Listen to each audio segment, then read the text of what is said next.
ಧರ್ಮೋ ರಕ್ಷತಿ ರಕ್ಷಿತಃ ಅಂತ ಹೇಳ್ತಾರೆ. ನಾವು ಯಾರು ಧರ್ಮವನ್ನು ರಕ್ಷಣೆ ಮಾಡ್ತೀವೋ ಧರ್ಮ ನಮ್ಮನ್ನು ರಕ್ಷಣೆ ಮಾಡ್ತದೆ. ಧರ್ಮಿಯಾದವನಿಗೆ ಭಯ ಇಲ್ಲ, ಅವನು 100 ವರ್ಷ ಬಾಳ್ತಾನೆ. ನಮಗೆಲ್ಲ ಯಾಕೆ ಆರಾಯಿಷ ಅಂದರೆ ಅಧರ್ಮದಿಂದ ಬಾಳ್ತಿದ್ದೀವಿ, ಬೇಗ ಸಾಯ್ತೀವಿ. ಸಾಕಿದ್ರು ಒಯ್ದು ಬಿಡೋಣ, ಇದು ಇದ್ದು ಇಲ್ಲಿ ಏನೂ ಸಾಧಿಸೋದಿಲ್ಲ ಅಂತ ದೇವರೇ ತೀರ್ಮಾನ ಮಾಡಿರ್ತಾರೆ. ಇದನ್ನು ಒಯ್ದು ಬಿಟ್ರಾತು, ಇದು ಬೇಡ ಅಂತೇಳಿ. ಧರ್ಮದಾಸ ಅಂತಕ್ಕಂಥದ್ರ ಕಥೆ ಅದು. ಆ ಧರ್ಮದಾಸ ಆ ಊರಿನಲ್ಲಿ ಭಾಳ ಪ್ರಸಿದ್ಧವಾಗಿರ್ತಕ್ಕಂಥ ವ್ಯಕ್ತಿ. ಅವರ ತಂದೆ ಹೆಸರು ಧರ್ಮಾರ್ಥದಾಸ. ಧರ್ಮಾರ್ಥದಾಸನ ಮಗ ಧರ್ಮದಾಸ. ಹೀಗೆ ಅವ್ರ ಮನೆಯಲ್ಲಿ ದಲ್ಲೇ ಧರ್ಮದಲ್ಲೇ ಹೆಸರು ಇಟ್ಕೊಂಡಿರ್ತಾರೆ. ಧರ್ಮಾರ್ಥದಾಸನ ಮಗ ಧರ್ಮದಾಸ.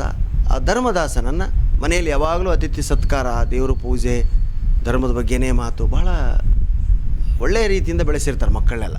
ಅವ್ರ ಮಕ್ಕಳು ಯಾರೂ ಸುಳ್ಳು ಹೇಳ್ತಿರೋದಿಲ್ಲ, ಹಠ ಮಾಡ್ತಿರೋದಿಲ್ಲ, ಏನು ಕೊಡ್ತಾರೆ ಅಂತ ತಿಂತಿರ್ತವೆ, ಪರೋಪಕಾರ ಮಾಡ್ತಿರ್ತಾರೆ. ಮನೆಯಲ್ಲಿ ಸದಾ ಅನ್ನ ಸತ್ರ, ದಾಸೋಹ ನಡೀತಿರ್ತದೆ.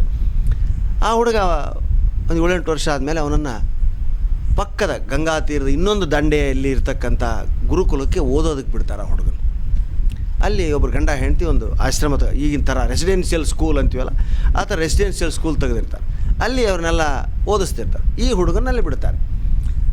ಆ ಗಂಡ ಹೆಂಡತಿ ಇಬ್ಬರು ಟೀಚರ್ಸ್ ಏನಿರ್ತಾರೆ ಕೆಟ್ಟ ದುಷ್ಟರು. ಭಾಳ ಅವರು ಮಕ್ಕಳನ್ನ ಪೀಡಿಸಿ, ತಂದೆ ತಾಯಿಗಳಿಗೆ ಆ ಕಾಲಕ್ಕೆ ಫೋನ್ ಇರಲಿಲ್ಲ, ಅವರೇ ಏನಾದರೂ ಹೇಳೋ ಹಾಗೆ ಮಾಡಿ ಹೆಚ್ಚಿನ ಹಣವನ್ನು ಡೊನೇಷನ್ ಥರ ವಸೂಲು ಮಾಡ್ತಿರ್ತಾರೆ. ಮಕ್ಕಳಿಗೆ ಕಿರಿಕಿರಿ, ನನಗೆ ಒಳ್ಳೆ ಬೆಡ್ ಬೇಕು ಅಂತ ಅದ್ರಿಗೂ ನಿಮ್ಮ ತಂದೆ ತಾಯಿಗೆ ಹೇಳು, ಎಕ್ಸ್ಟ್ರಾ ಬೆಡ್ಗೆ ದುಡ್ಡು ಆಗುತ್ತೆ ಅನ್ನೋದು. ನನಗೆ ಒಳ್ಳೆ ಊಟ ಬೇಕು, ಅವನು ಊಟ ಬೇರೆ ಅವನಿಗೆ ಹಾಕೋದು. ಒಟ್ಟು ತಂದೆ ತಾಯಿಗಳಿಂದ ಹಣ ಹೀರೋದೇ ಅವರ ಕಾಯಕ. ಇವರು ಆ ಮಗನ ಮತ್ತು ಅವನು ಬಿಟ್ಟರೆ ಬೇರೆ ಯಾರ ಗತಿ ಇಲ್ಲ. ಅವನ ಹತ್ರ ತಮ್ಮ ಮಗನ ಸೇರಿಸ್ತಾರೆ ಧರ್ಮದಾಸನ. ಅಲ್ಲಿ ಆ ಹುಡುಗ ಅವ್ರು ಏನು ಹಾಕ್ತಾರೋ ಅದನ್ನು ತಿಂತಿರ್ತಾರೆ, ಏನು ಕೆಲಸ ಹೇಳ್ತಾರೆ ಅದು ಮಾಡ್ತಿರ್ತಾರೆ. ಸದಾ ಅವನ ಮುಖದಲ್ಲಿ ನಗು. ಎಷ್ಟೇ ಕಷ್ಟ ಕೊಟ್ಟರು ಅವನು ಅಳ್ತಿರಂಗಿಲ್ಲ. ತಂದೆ ತಾಯಿಗಳಿಗೆ ಫೋನ್ ಮಾಡೋಂಗಿಲ್ಲ ಅವನು. ನಮ್ಮ ಮಕ್ಕಳು ಪ್ರತಿ ದಿವಸ ರಾತ್ರಿ 8 ಗಂಟೆಗೆ ಹಾಸ್ಟೆಲ್ನಲ್ಲಿ ಫೋನ್ ಫೆಸಿಲಿಟಿ ಇತ್ತು ಅಂದರೆ ಈ ಕಡೆ ಮಕ್ಕಳು, ಆ ಕಡೆ ತಾಯಿಗಳು. ತಂದೆ ಎಲ್ಲೋ ಮೇಲೆ ನಿಂತ್ಕೊಂಡು ಬಾಯಿ ಬಡ್ಕೊಳ್ಳೋದು ಅಲ್ಲಿ ಸೇರಿಸಿದ್ದಕ್ಕೆ. ಪ್ರತಿ ದಿವಸ ರಾತ್ರಿ ಪೇರೆಂಟ್ಸ್ ಫೋನ್ಗಳಂತ ಮಾಡ್ತಿರ್ತಾರೆ ನಿಮ್ಮ ಮಕ್ಕಳು. ಇದು ಘನಘೋರ ದೃಶ್ಯ ಪ್ರತಿ ದಿವಸ. ಕಾಲ್ ಟೈಮ್ ಅಂತ. ಆ ಕಾಲ್ ಟೈಮ್ನಲ್ಲಿ ಮಗ ತಾಯಿ ಇಬ್ಬರು ಅಳೋದು, ತಂದೆ ಮೇಲೆ ನಿಂತ್ಕೊಂಡು ಹಗ್ಗ ಹಿಡ್ಕೊಂಡು ನಿಂತಿರ್ತಾನೆ, ನಾನು ಯಾವಾಗ ಉರ್ಲಕ್ಕೆ ಹೋಗು ಅಂತಂದು. ಅಂತಹ ಸ್ಥಿತಿಯಲ್ಲಿ ಇರ್ತಾರೆ. ಅವಾಗ ಫೋನ್ಗಳಿರಲಿಲ್ಲ. ದೂತರ ಮುಖಾಂತರ ಹೇಳಿ ಕಳಿಸಿ, ನನಗೆ ಒಳ್ಳೆಯ ಹಾಸಿಗೆ ತಂದು ಕೊಡು, ನನಗೆ ಅಕ್ಕಿ ತಂದು ಕೊಡು, ಎಲ್ಲ ತರಿಸ್ಕೊಂಡು ಹಿಂಗೆ ನಡೆಸ್ತಿರ್ತಾರೆ ದಂಪತಿಗಳು. ಅಂತಹ ಶಾಲೆ ಅದು. ಈ ಹುಡುಗ ತಂದೆ ತಾಯಿಗಳಿಗೆ ಫೋನನ್ನೇ ಮಾಡೋದಿಲ್ಲ, ಅಂದರೆ ಏನನ್ನೂ ಕೇಳೋದಿಲ್ಲ, ಅವ್ರು ಏನು ಹಾಕ್ತಾರ ಅಂತ ತಿಂತಿರ್ತಾನೆ. ಇಲ್ಲಿ ಆ ಧರ್ಮದಾಸನಿಗೆ ಎಂಥ ಹಿಂಸೆಯನ್ನು ಕೊಟ್ಟರೂ ಕೂಡ ಅವನು ವಿಚಲಿತ ಆಗಲಿಲ್ಲ. ಅದ್ಭುತ ಬಿಟ್ಟವೆ. ಆ ಗುರು ದಂಪತಿಗಳಿಗೆ ಒಬ್ಬ ಮಗ ಇದ್ದ, ದರಿದ್ರ. ಅವನು ಬರೀ ಆ ವಿದ್ಯಾರ್ಥಿಗಳನ್ನ ಕೀಟ್ಲೆ ಮಾಡೋದೆ, ಮಲಗದಾಗ ನೀರು ಹಾಕೋದು, ಅವ್ರ ಸಾಮಾನುಗಳನ್ನು ಕದಿಯೋದು. ಒಂದು ಸಾರಿ ಅಂತೂ ಜೀವಂತ ಹಾವನ್ನು ತೆಗೆದುಕೊಂಡು ಎಲ್ಲರ ಮೇಲೆ ಹೆದರಿಸೋದಕ್ಕೆ ಹತ್ತಿಬಿಟ್ಟು. ಅದು ಬುಸ್ಸುಗರಿತಾ ಇದೆ ಹಾವು, ಎಲ್ಲರನ್ನ ಹೆದರಿಸ್ದ. ಧರ್ಮದಾಸ ಅಲ್ಲಿ ಇದ್ದಿಲ್ಲ, ಇವನನ್ನು ಹೆದರಿಸೋಣ ಅಂತ ಹುಡುಗ ಧರ್ಮದಾಸನನ್ನು ಹುಡುಕಿಕೊಂಡು ಬಂದು ಧರ್ಮದಾಸನ ಮೇಲೆ ಹಾವು ಎಸೆದು ಬಿಡ್ತಾನೆ.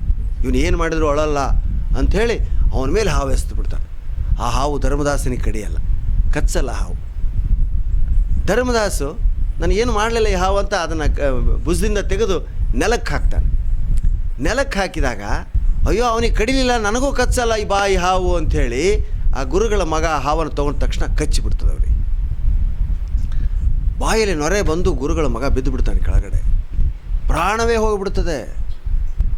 ಅವರು ಬಂದು ಇವ್ನು ನಗ್ತಾ ನಿಂತಿರ್ತಾನೆ. ಧರ್ಮದಾಸ ಹೊಡಿತಾರೆ ಹುಡುಗನ, ನಮ್ಮ ಮಗನ ಕೊಂದುಬಿಟ್ಟೆ ನೀನು, ನಿನಗೆ ಯಾಕೆ ಕಚ್ಚಲಿಲ್ಲ, ಅವನಿಗೆ ಯಾಕೆ ಕಚ್ತು? ಇಲ್ಲ, ನಮಗೆ ಕಚ್ಚಲ್ಲ, ನಮ್ಮ ಮನೆತನದಲ್ಲೇ ಯಾರೂ ಆ ಕಾಲದಲ್ಲಿ ಮರಣ ಆಗೋದಿಲ್ಲ ನಮಗೆ, ನಮ್ಮದು ಧರ್ಮದ ಮನೆತನ ನಮ್ಮದು, ನಮ್ಮ ತಂದೆ ತಾಯಿಗಳು ಯಾರಿಗೂ ದ್ರೋಹ ಮಾಡಿಲ್ಲ, ಇನ್ನೊಬ್ಬರ ಸಂಪತ್ತನ್ನು ಅಪಹರಿಸಿಲ್ಲ ನಮ್ಮ ತಂದೆ ತಾಯಿಗಳು. ಹೀಗಾಗಿ ತಂದೆ ತಾಯಿಗಳ ಮುಂದೆ ನಮ್ಮಂಥ ಚಿಕ್ಕ ಮಕ್ಕಳು ಸಾಯೋದಿಲ್ಲ, ಇದು ನಮ್ಮ ಮನೆತನದ ವೈಶಿಷ್ಟ್ಯ, ನಮಗೆ ಅವು ಕಚ್ಚೋದಿಲ್ಲ. ಏನೋ ನೀನು ಸತ್ಯ ಅಂತ ಹೇಳಿದ್ರು ಕೂಡ ನೀನು ತಂದೆ ತಾಯಿ ನಂಬೋದಿಲ್ಲ, ಹಿರಿಯರ ಮುಂದೆ ಸಾಯುವಂಥ ಸಂಪ್ರದಾಯ ನಮ್ಮ ಮನೆಯಲ್ಲಿ ಇಲ್ಲ.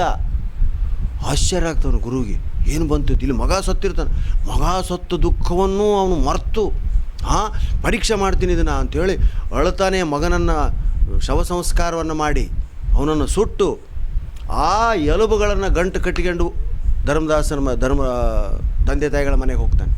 ನೋಡಿ ನಿಮ್ಮ ಮಗ ಸತ್ತೋದ, ಹಾವು ಕಚ್ಚಿ ಸತ್ತೋದ, ನಗೋದಕ್ಕೆ ಶುರು ಮಾಡ್ತಾರೆ ತಂದೆ ತಾಯಿ. ಇಲ್ಲ, ನಮ್ಮ ಮಗ ಸಾಯೋದಕ್ಕೆ ಸಾಧ್ಯ ಇಲ್ಲ, ಇವು ಅವನ ಅಸ್ಥಿಗಳು, ಅವನು ಸುಟ್ಟು ಬರ್ತಾ ಇದ್ದೀನಿ ನಾನು, ಆದರೂ ನಂಬ್ತಾ ಇಲ್ಲ ನೀವು. ಬೇಕಾದ್ದು ಹೇಳ್ರಿ, ನಮ್ಮ ಮಗ ಸುರಕ್ಷಿತವಾಗಿದ್ದಾನೆ. ಯಾವ ಕಾರಣದಿಂದ ಹೇಳ್ತೀರಿ? ನಮ್ಮದು ಧರ್ಮದ ಮನೆತನ. ನಾವು ಒಬ್ಬರು ಸ್ವತ್ತನ್ನು ಅಪಹರಿಸ್ತವರಲ್ಲ, ಒಬ್ಬರಿಗೆ ಹಿಂಸೆ ಮಾಡಿದ್ರಲ್ಲ, ಒಬ್ಬರಿಗೆ ನೋವು ಕೊಟ್ಟವರಲ್ಲ. ನಮ್ಮ ಮನೆಯಲ್ಲಿ ನಾವು ಜೀವಂತವಾಗಿರ್ಬೇಕಾದ್ರೆ ನಮ್ಮ ಕಣ್ಣು ಮುಂದೆ ಚಿಕ್ಕ ಮಕ್ಕಳು ಸಾಯೋದಿಲ್ಲ. ಇಷ್ಟು ಚಾಲೆಂಜ್ ಮಾಡ್ತಾರವ್ರು. ಅಷ್ಟು ಧರ್ಮಿಷ್ಠ ಮನೆತನ ಅದು. ಆಶ್ಚರ್ಯ ಆಗ್ಬಿಡ್ತಾನೆ. ಇವನು ಏನು ಮಾಡಿರ್ತಾನೆ, ನಿಮ್ಮ ಅಪ್ಪ ಅಮ್ಮನಿಗೆ ಹೇಳ್ತೀನಿ ಬಾಯ್ದು ಅಂತೇಳಿ ಆ ಹುಡುಗನನ್ನು ಬೆಟ್ಟದ ಮೇಲಿನ ಒಂದು ಮನೆಯಲ್ಲಿ ಅಡಗಿಸಿ ಬಂದಿರ್ತಾನೆ.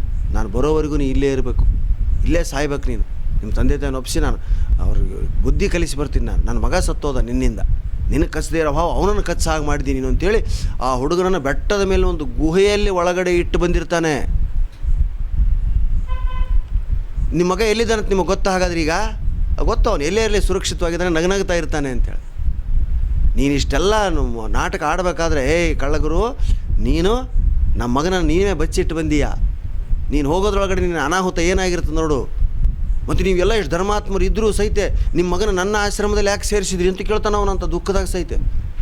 ನಮ್ಮ ಮನೆಯಲ್ಲಿ ಕಪಟ, ಅನ್ಯಾಯ, ಮೋಸ, ದ್ರೋಹಗಳು ಗೊತ್ತಿರಲಿಲ್ಲ. ಅದು ಗೊತ್ತಾಗೋದು ನಿನ್ನ ಮನೆಯಲ್ಲಿ ಅಂತ, ಇದು ಗೊತ್ತಾಗಲಿ ಅವನಿಗೆ ಅನ್ನೋದಕ್ಕೆ ನಿನ್ನ ಮನೆಗೆ ಇಟ್ಟಿವಿ ಅವನ್ನ ಅಂತ ಹೇಳಿಬಿಡ್ತಾರೆ. ಈಗೋ ಮನುಷ್ಯರಿರ್ತಾರೆ ಅಂತ ನನ್ನ ಮಗನಿಗೆ ಗೊತ್ತಾಗಲಿ ಅನ್ನೋದಕ್ಕೆ ನಿನ್ನ ಮನೆಗೆ ಇಟ್ಟಿದ್ವಿ. ನಿಮ್ಮ ಮಗ ಈಗ ಎಲ್ಲಿದ್ದಾನೆ ನಿಮಗೆ ಗೊತ್ತು, ಎಲ್ಲೇ ಇರಲಿ ಸುರಕ್ಷಿತವಾಗಿರ್ತಾನೆ ಅವನು. ಯಾಕಂದರೆ ನಮ್ಮ ರಕ್ತ ಅವನು, ಧರ್ಮಿಷ್ಠ ಅವನು, ನಿಮ್ಮನ್ನು ಎಂದೂ ಏನು ಬೇಡಿಲ್ಲ ಕಾಡಿಲ್ಲ ಅವನು. ಆಗ ನಿಮ್ಮ ಮಗ ಸುರಕ್ಷಿತವಾಗಿದೆ. ಹೌದು, ಖಂಡಿತ ಸುರಕ್ಷಿತವಾಗಿದ್ದಾನೆ. ನೀನು ಹೋಗಿ ನಿನ್ನ ಮನೆ ನೋಡಿಕೊ, ನಿನ್ನ ಮನೆ ಉಳಿದೋದಿಲ್ಲೋ ಅಂದ್ಬಿಡ್ತಾರೆ ಅವರು. ಇವನು ತಡಬಡಾಯಿಸಿ ಓಡಾಡ್ತಾ ಬಂದಾಗ ಆ ಹುಡುಗನ ಬೆಟ್ಟದ ಮೇಲೆ ಗವಿಯೊಳಗಿನ ಬಚ್ಚಿಟ್ಟು ಈ ಕಡೆ ಬಂದಿರ್ತಾನೆ. ಅವತ್ತು ರಾತ್ರಿಯೇ ಘನಘೋರವಾಗಿರ್ತಕ್ಕಂಥ ಮಳೆಯಾಗಿ ಆ ಗುರುವಿನ ಮನೆಯೆಲ್ಲ ಕೊಚ್ಚಿಕೊಂಡು ಹೋಗಿ ಗುರುವಿನ ಹೆಂಡತಿಯ ಕಾಲು ಕೈಗಳು ಮುರಿದು ಹೋಗಿರ್ತವೆ.